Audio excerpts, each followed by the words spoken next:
दोस्तों, गाय पालन करना चाहते हैं तो गाय पालन में केवल दूध के ऊपर निर्भर न रह के उसका जो गोमय वस्ते लक्ष्मी, ये आपने सुना खूब है, लेकिन आज का किसान इससे दूर भागता जा रहा है। तो इस गोबर को कैसे हम इससे कमाई कर सकते हैं, इस लक्ष्मी को कैसे बना सकते हैं, तो गोबर से खाद बनाने का आज तक का सबसे सरल तरीका आपको बताऊंगा कि कैसे बिल्कुल सरल तरीके से इस गोबर से हम खाद बना सकते हैं और इसको किस कीमत पर हम बेच सकते हैं। और बेचना भी बिल्कुल आसान है और खाद बनाना भी बिल्कुल आसान है। सिर्फ ज़रूरत है तो हमें टेक्निक सुनने समझने की। आज की वीडियो में इसका तरीका मैं पूरा आपको समझाने बताने वाला हूँ। और एक बोनस टिप जो होती है कि मार्केटिंग कैसे करेंगे, हम इसको बेचेंगे कहाँ। किसान खरीद तो कुछ भी लेता है, लेकिन जब बेचने की बात आती है तो उसको कहीं ना कहीं पसीना छूटने लगता है। तो आज की वीडियो यदि आप पूरी देखते हैं तो एक अलग ही चीज़ आपको सुनने देखने को मिलेगी। तो चलिए दोस्तों, वीडियो शुरू करते हैं। इस गोबर को धन के रूप में हम कैसे परिवर्तित कर सकते हैं आज के जीवन में, जो हमारी सबसे बड़ी ज़रूरत है। तो चलिए दोस्तों, वीडियो शुरू करते हैं। आप देख रहे हैं फार्मिंग गुरुजी यूट्यूब चैनल और मैं हूं आपका दोस्त सुरजीत सिंह। राकेश जी नमस्कार। नमस्ते जी। सर, ये आप अपनी गौशाला में गोबर से खाद बनाते हैं बड़े सरल तरीके से, जो मैंने देखा। तो आप वीडियो के माध्यम से हमारे दर्शकों को इस सरल तरीके को एक एक चीज़ बारीकी से बताएं प्लीज़, ताकि उनको समझ में आ सके। और उसके बाद इसको कहाँ बेचना है वो भी थोड़ा सा आपसे पूछूंगा कि आप इसको कहाँ बेचते हैं और कोई किसान कहाँ बेच सकता है। तो सर, सबसे पहले एक एक चीज़ बारीकी से बताओ कि आसान तरीका क्या है खाद बनाने का।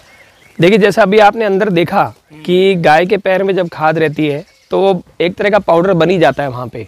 अब इसके दो उपाय हैं। जैसा आप ये दो बैच देख रहे हैं, एक ये बिना छना हुआ है। अच्छा। और एक ये छान कर बनाया हुआ है। छानने के लिए हमने क्या है, यहाँ पर एक ये मशीन भी बनाई है। अच्छा अच्छा।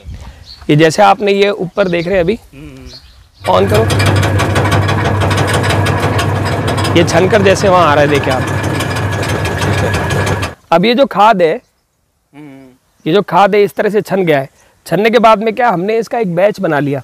अब चाहे तो आप इसे इस तरह से गोल या चौकोर या ऐसे बेड के रूप में, हमने इनसे कहा है कि जब भी गाय का गोबर निकलता है, अब जहाँ वो शेड के नीचे से जो गोबर निकाल कर लाते हैं, उसे एक साथ मैंने देखा है गौशाला वाले एक बड़ा सा ढेर लगाते रहते हैं। उसकी बजाय रोज का रोज वो एक बेड के रूप में डाल दें या एक ढेर के रूप में डाल दें, तो बड़ा सरल हो जाता है इसको खाद में परिवर्तित करना। अब करना क्या होता है, इसको आपने एक बार गोबर का एक मिनट आपको बीच में रोकना चाहूंगा। ये जो मशीन आपने चलाई है, इस मशीन को देखते ही बहुत से किसानों के पसीने छूटने शुरू हो जाते हैं। तो इसके बगैर भी कर सकते हैं क्या? हाँ, मैंने आपको बताया ना, दो बैच लगे हैं। एक ये बिना छाना हुआ, एक तो ये जो आप देख रहे हैं, और एक पावड़ा लाना। हाँ ठीक है। ये बिना छना हुआ और ये छना हुआ है। छने हुए में एक फायदा हो जाता है कि जल्दी जल्दी कन्वर्ट हो जाता है। और बिना छना हुआ में थोड़ा सा समय लगता है। अब जैसा मैं आपको बता रहा हूँ, आपने क्या करा, एक गोबर का ढेर यहाँ लाके बना दिया और उस गोबर के ढेर को ये हल्का हल्का इस तरह से आपने उसके ऊपर, पीछे रखो, इसको छिड़क दिया। बहुत सारे लोग एक गलती करते हैं, इसको बुरी तरह से गीला कर देते हैं। जैसे अब मैं देख रहा हूँ, अगर अब इसको पकड़ा, इसमें से पानी चू के, जैसे मैंने मुट्ठी बंद करी, तो इसमें से पानी नहीं गिरना चाहिए। बस ये इस तरह से इसको गीला करना है। गीला करना है। ये देखिए आप, जैसे नीचे हमारा ये है, ये इतना ही इसको गीला करना है। तो हम इसको मात्र 20 से 30 दिन के बीच में इसको हम सड़ा के तैयार कर लेते हैं। तो ये कितने दिन में गीला करना पड़ेगा, या दिन में कितनी बार? नहीं, कितनी बार नहीं, इसको हम लोग, जैसे आज का ये हमारा शेड्यूल है, हमने बस इसको ये हल्का सा ऐसे लेयर मार दिया। ठीक है। ये इतना सा, इसको एक पतली सी पट्टी 1 इंच की आपने गीली करी। इसको रोज रोज पूरा गीला करेंगे तो ये गोबर खराब हो जाएगा सारा। अच्छा।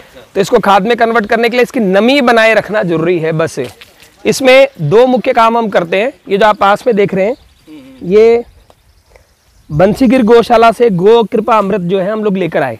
इसका एक सरल सा फार्मूला होता है कि इस एक बोतल को 200 लीटर के ड्रम में डाल देना, उसमें 2 किलो गुड़ और 2 किलो छाछ डाल देना। उसके बाद 200 किलो का जो ड्रम आपका तैयार होता है, उसके अंदर आप पानी के मग्गे में भर के और इसके ऊपर थोड़ा थोड़ा छिड़क दें और हल्का सा पानी का ही छिड़क दें। इसको अगर संभव होता है तो हफ्ते में एक बार इसकी इस तरह से पकड़ना है इसको।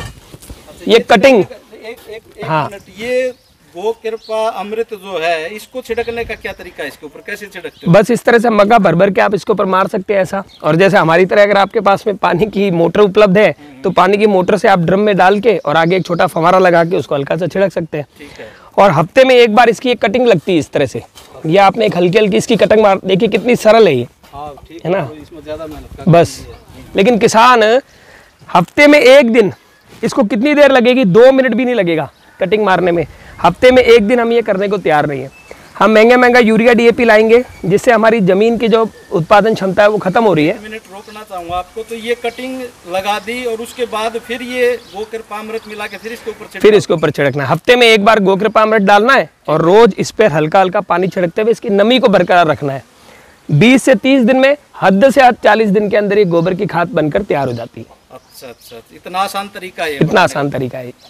तो उसके बाद इसको कुछ और भी करना पड़ता है या इसको सीधा खेत में यूज कर सकते हैं या नर्सरी में यूज कर सकते हैं या कैसे, इसका वो और बताओ। बस ये पूरी तरह से तैयार होती है, अपने अपने खेत में इसको छिड़किए, आप नर्सरी वाले को दीजिए, अपने आप गमलों में डालिए, अपने पौधों में डालिए, कहीं पर भी किचन गार्डन में डालिए, ये तैयार हो जाती है। अब इसके साथ एक बात और पूछना चाहूँगा, आज के युवा या आज के आधुनिक किसान या मॉडर्न फार्मर जिसको हम कहते हैं, इस खाद से तो उन्होंने मुंह मोड़ लिया और बाजार से अंगूठा टेक कर कर्ज लेकर या किसी और तरीके से, और ये मेरी बात किसी भाई को चुभती है तो 100 बार नहीं 1 लाख बार चुभे, ये सच्चाई है।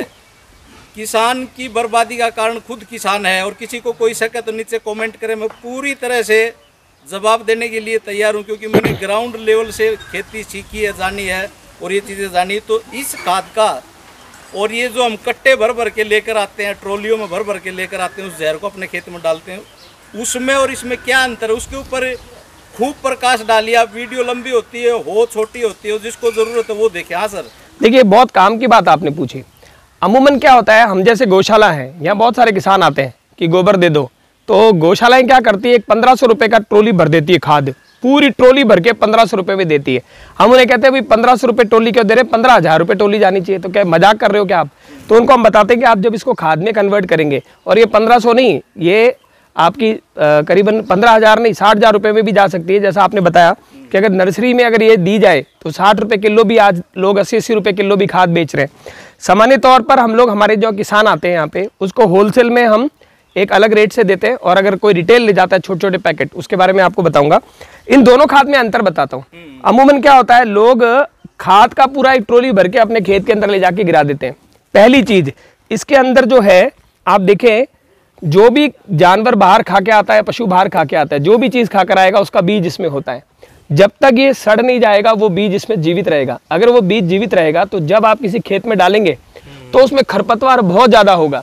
तो खरपतवार का आप सोचिए, खरपतवार निकालने का कितना बड़ा खर्चा। और आपने बताया था खरपतवार निकालने के लिए एक दवाई छिड़क देते हैं, और वो दवाई के पास में से अगर पानी बहकर और वो किसी गेहूं को लग जाता है या किसी फसल को लग जाता है, अगर उसे कोई खा लेता है, तो आपने बताया कि उसकी प्रजनन शक्ति खत्म हो जाती है और उसकी रीढ़ की हड्डी खराब होने लग जाती है। बहुत सुंदर जानकारी आपने इसके बारे में दी थी। तो खरपतवार से बचने के लिए और बीमारियों से बचने के लिए सबसे पहले हम इसको पकाते इसलिए ताकि इसके अंदर जो भी तरह का बीज हो, किसी भी तरह का, वो सारा बीज नष्ट हो जाए। दूसरा होता है कि ठंडा हो जाता है।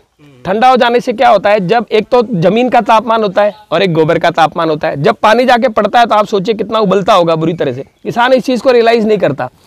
जमीन की गर्मी, गोबर की गर्मी कितना पानी मांगेगी, तो एक तो गर्मी को मिटाता है। तीसरा, ये जो पानी की रिक्वायरमेंट है, जैसे 100 लीटर पानी में आप खेती कर रहे हैं, ये जो खाद डालेंगे इसके बाद में आप 50 से 60 लीटर पानी में वही खेती कर सकते हैं, क्योंकि पानी की डिमांड बहुत कम हो जाएगी। सबसे बड़ी बचत, हाँ, सबसे बड़ी बचत पानी की बचत हो जाती है। तो उसके बाद में जैसे आप ट्रॉली भर के डाल रहे हैं, अगर उसका आधा भी आप ये डालें तो भी ये बहुत बड़ा काम करता है। और दूसरा ये है कि ज़मीन की जो उपजाऊ क्षमता है उसको बढ़ाता है। एक सबसे बड़ी समस्या होती है ज़मीन में दीमक लगने की। जब गोबर आप सीधा डाल देते हैं तो गोबर में क्योंकि खाने के लिए बहुत कुछ बचा रहता है, तो दीमक उसको खाने आती है, तो ज़मीन को दीमक खाती है, साथ में आपकी फसल को भी खा जाती है। ये खाद जब आप डालते हैं तो आपकी दीमक की समस्या से भी आपको निजात मिलता है। तो गोमय वस्ते लक्ष्मी, अगर गौशालाएं वाले इस प्रोजेक्ट को समझ ले, इस खाद को तैयार करके बेचे, तो 1500 रुपये टोली की जगह 15,000 रुपये की अगर एक टोली बेचते हैं, थोड़ी सी मेहनत करते हैं, तो आप समझिए कि गौशाला को कितना बड़ा स्वावलंबन प्राप्त हो सकता है। और दोस्तों, किसान को बीच में राकेश जी को रोकना चाहूँगा कि इस गोबर को देखकर उसके पसीने छूटते हैं, उसके लिए समस्या दिखती है, लेकिन ये समस्या नहीं है, ये वास्तव में आपका धन है यदि आप इसको, ये इतना सरल तरीका इन्होंने बताया, ये इनका प्रैक्टिकल है, कोई ऐसी बात नहीं। मैंने यहाँ इनको बनाते हुए देखा। तो राकेश जी, आप इसको किस रेट में बेचते हैं होलसेल में, उसका अंदाजा दे दीजिए। उसके बाद वो 60 रुपए वाली बात मैं ऐड कर दूंगा, मेरा भी वो अनुभव है। हाँ जी, हम इसको होलसेल में अगर कोई लेने आता है तो इसको मात्र 5 रुपए देते हैं। 5 रुपए देते और अगर कोई बहुत ज्यादा मात्रा जैसे ट्रक भर के खरीदता है तो 4 रुपए भी इसलिए दे देते हैं क्योंकि वो कम से कम किसान के पास जा रहा है, और किसान के पास इतना पैसा नहीं होता कि बड़ा पैसा दे दे। और राकेश लेकिन अगर जी, कोई जैसे अभी 1 मिनट फिर आपको रोकूंगा, आपको भी बताता हूँ, और जो इस चैनल को देखने वाले लोग हैं दोस्तों, ये 60 रुपए किलो तक बिकता है। आपको बेचना आना चाहिए। और ये बिकेगा कहाँ? आज आपके आसपास जो भी शहर है और जो शहर में रहता है और जिसका ठीक हिसाब किताब है, लंबे चौड़े मकान लोग बनाते हैं और ग्रीनरी आज सबको अपनी तरफ खींचती है, तो हर घर में आपको गमले दिखेंगे, गमलों में पेड़ पौधे दिखेंगे, और उन लोगों के पास ना गाय है, ना गोबर है, ना उनके पास खाद है। वो नर्सरियों से ये खाद खरीदते हैं। और किसी भी भाई को शक है, अपने आसपास नर्सरी में जाकर देखे, आपको 60 रुपए का 1 किलो का पैकेट बिकता हुआ वहाँ पर दिखेगा। वो सब कॉरपोरेट के हाथ में चला गया। गोबर हमारा था, बेचना हमारे को चाहिए था, पैसा किसान को, गाय पालक को, पशुपालक को मिलना चाहिए था। लेकिन वो हमारी नादानी कहें, मासूमियत कहें, या हमारा जागरूकता की कमी, कुछ भी कहें, मैं कुछ भी कह सकता हूँ।